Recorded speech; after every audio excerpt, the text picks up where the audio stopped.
3 से 4 महीना हुआ था, पुलिस में थे पापा। एक दिन ऐसा हुआ, वो मार्केट चले गए थे, मार्केट में घेराबंदी करके उनकी हत्या कर दी है नक्सली लोग। इसी कारण मैं सोचा घर में गांव में रहना ठीक नहीं है, करके मैं दंतेवाड़ा आ गया पढ़ाई करने के लिए। मेरी एक छोटी सी अमचो बस्तर ढाबा है और यहाँ टोटली ट्रैवल फूड का अपन सर्व करते हैं। ओपी चौधरी सर थे उस समय, सर बोले कि एक काम करना, बस्तर में ना एक अच्छा काम हो सकता है, इस काम को करना। फिर आके मैं बस्तर में काम करना चालू किया। समझाया कि मधुमक्खी पालन करना तो लोकल है, कर सकेगा करके।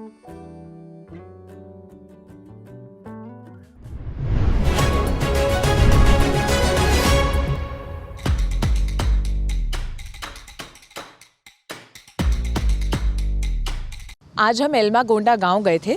तारीख आज की 4 नवंबर है। गए हम 3 नवंबर को थे, यानी कल की सुबह। अभी रात के 12 बज रहे हैं, इसलिए 4 नवंबर लग गया है।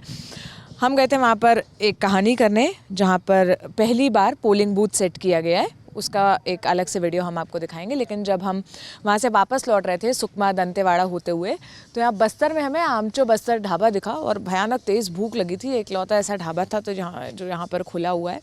हम रुक गए। जब तक खाना लग रहा था तब तक बातचीत हुई। जिनका ये ढाबा है उनका नाम राजेश जी है। इनकी कहानी इतनी इंटरेस्टिंग लगी कि हमें लगा कैमरे पर इसे रिकॉर्ड की जाए और आपको भी बताई जाए। तो राजेश जी, पहले अपना परिचय दीजिए, बताइए आप कहाँ से हैं, कैसे ये आइडिया आया। अच्छा, मेरा नाम राजेश यालम है और मैं प्रॉपर बीजापुर ज़िले से हूँ और मैं एक ट्राइबल जनजाति से बिलोंग करता हूँ। जनजाति का नाम बताइए अच्छे से। गोंड जनजाति। गोंड जी जनजाति। जी। और मेरी एक छोटी सी अमचो बस्तर ढाबा है और यहाँ टोटली ट्रैवल फूड का अपन सर्व करते हैं। थोड़ा सा अपने ढाबा की लोकेशन बता दो ताकि अगर कभी कोई आए तो आ जाए। अच्छा, ये देखिए जगदलपुर जगदलपुर है। जगदलपुर से 45 किलोमीटर NH63 के बीचों बीच ये ढाबा है। और यहाँ से दंतेवाड़ा और गीदम 35 किलोमीटर के पास पड़ता है। यहाँ से चित्रकूट भी पड़ता है 35 किलोमीटर, यहाँ से 15 किलोमीटर तिरथगढ़, बीचों बीच सेंटर में ये। और ढाबा की खास बात ये है कि यहाँ सभी प्रकार के मतलब ट्राइबल फूड, जो बस्तर के सभी फेमस जो व्यंजन है, जी जी, वो मिलता है यहाँ। जैसे क्या क्या खास फेमस चीज़ें मिलती हैं? जी जी, देखिए बस्तर में काफ़ी फेमस तो एक ही है, चापड़ा की चटनी, जो लाल चीटी होता है ना, उसका चटनी बनाते हैं। चीटी की चटनी, हाँ ये हमने बहुत सुना है। उसको चापड़ा की चटनी जी। कहते हैं। बाकी सीजनेबल जैसे रहता है, बोड़ा है, बोड़ा मतलब एक मशरूम है, मशरूम का टाइप है जो बस्तर जी में जी, मिलता है। बोड़ा है, पुटू है, बास्ता है। और जैसे बास्ता क्या है? बास्ता एक करील जो बांस का होता है ना, कुछ केवरी वाला होता है, उसका सब्जी बनाते हैं। जी, उसका भी वैरायटी में बनाते हैं। जैसे अंडा बास्ता हुआ, प्लेन बास्ता हुआ, मतलब वेज, प्योर वेज। जी जी, वेज वाला जी। तो ये आपका जगदलपुर मुख्यालय, दंतेवाड़ा, बीजापुर, ये अलग अलग। अच्छा, देखिए मैम, ये जो जगदलपुर मुख्यालय हुआ, दंतेवाड़ा हुआ, बीजापुर, ये केबिन का नाम दिए हैं। साथ ही साथ हम लोग टूरिज्म को अपन दिखाना चाह रहे हैं कि ये है। जैसे हर कोई नंबर डालते हैं, 1 नंबर 2 नंबर केबिन, हम यूनिक करना चाह रहे थे। जी, और यहाँ पर आपका किचन है? जी ये वो किचन है मैम। अच्छा जी, चलिए अंदर आते हैं, जहाँ आपने हमारे लिए अभी रात में खाना लगवाना शुरू किया है। फिर आप वहाँ बैठकर हमें अपनी जर्नी भी बताइएगा आगे। और वो क्या लिखा है? मिचनार पहाड़ है, तिरथगढ़ है और मांडवा झरना, लास्ट में बारसूर है। ये सब यहाँ के टूरिस्ट स्पॉट हैं जी जी जी, जहाँ पर लोग घूमने आ सकते हैं। जी जी जी, ये टूरिस्ट जगह का नाम है, हम लोग केबिन का नाम दिए हैं। जी, अभी मतलब कैमरे पर जो मैं महसूस कर रही हूँ वो दिखा कितना पाएंगे मेरे साथी विजय, मुझे पता नहीं। चांद निकला है, ऊपर आसमान में सितारे दिख रहे हैं, हल्की सी ठंडक है और 12:30 बज रहे हैं रात के। इतना अच्छा एक्सपीरियंस था हमारा दंतेवाड़ा से, सुकमा से। और जो ये सारे मिथ चलते हैं ना, जो हमने भी वहाँ दिल्ली में बैठकर सुने थे कि रात में ट्रैवल नहीं कर सकते, आ नहीं सकते, जा नहीं सकते, एकदम आराम से हम ट्रैवल करके आए हैं। आइए अब आपको राजेश जी की कहानी सुनाते हैं, जिस वजह से हमने ये वीडियो रिकॉर्ड करना शुरू किया था। आप भी आइए, बैठिए राजेश जी।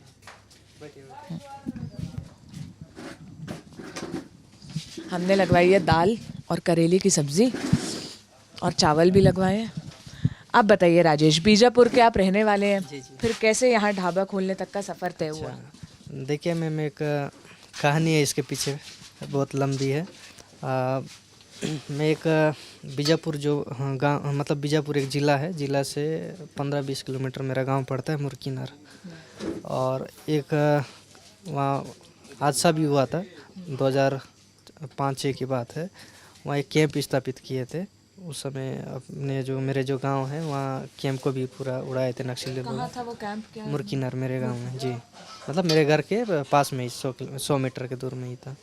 और उससे पहले सलवा जोड़ू में एक मुहिम चलाया था मतलब गवर्नमेंट मतलब सलवा जुड़ू जी सलवा क्या जोड़ू था, जरा दर्शकों को बताइए। सलवा जोड़ूम उस समय चलाया था एक योजना मतलब एक बोला जाए तो एक मुहिम महेंद्र जी कर्मा जी महेंद्र कर्मा वाला जी जी कांग्रेस के दिग्गज नेता थे, जी बस्तर टाइगर कहते थे। जी जी बस्तर टाइगर। तो क्या था उसके तहत? उसमें पहले मतलब नक्सलियों के तहत ये लोग मुहिम चलाते थे।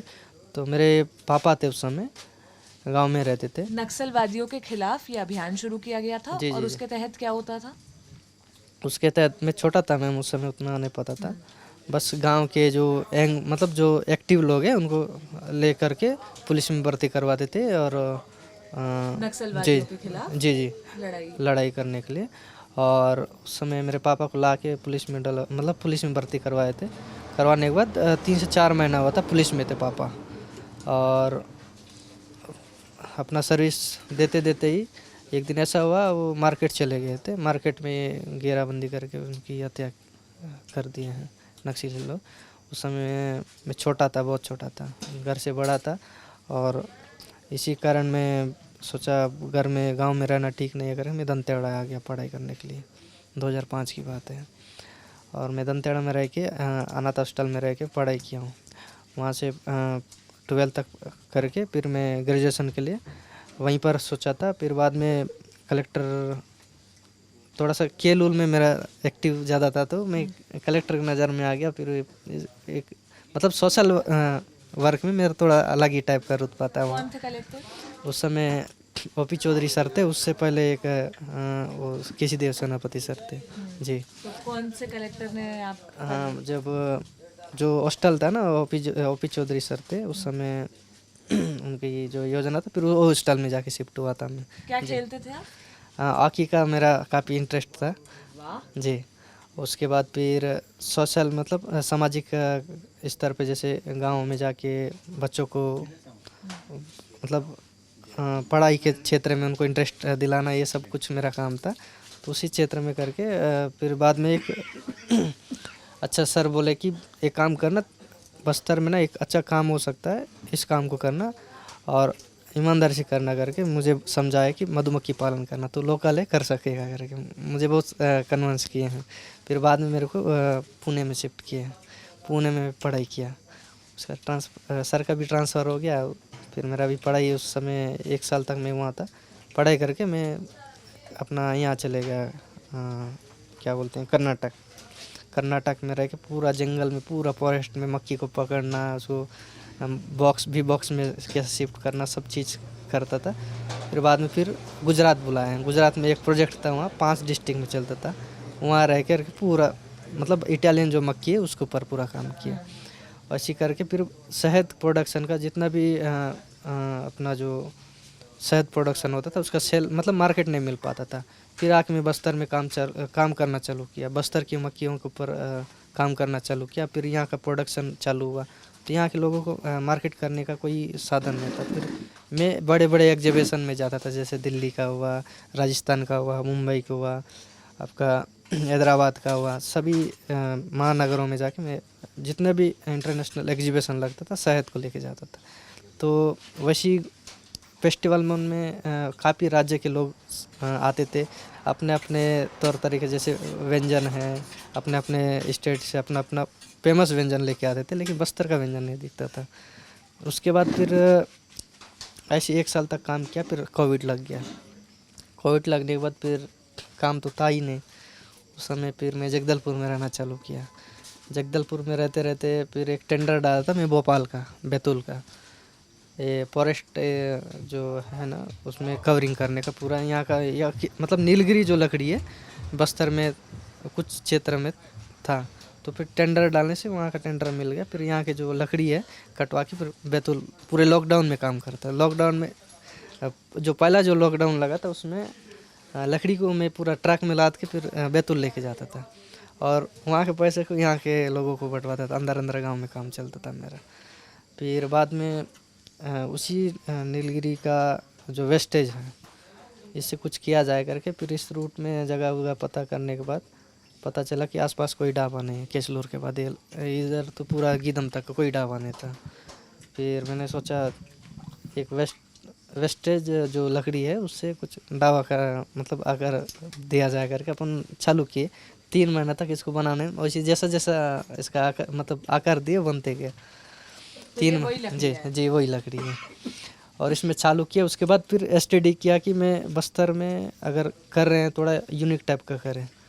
तो मेरे दिमाग में एक ही चलता था कि बस्तर में टूरिज्म का जो क्षेत्र है वो काफ़ी ज़्यादा है। टूरिस्ट बार बार से आते हैं लेकिन बस्तर का व्यंजन नहीं खा पाते हैं और यहाँ के व्यंजन का लुत्फ़ नहीं उठा पाते हैं।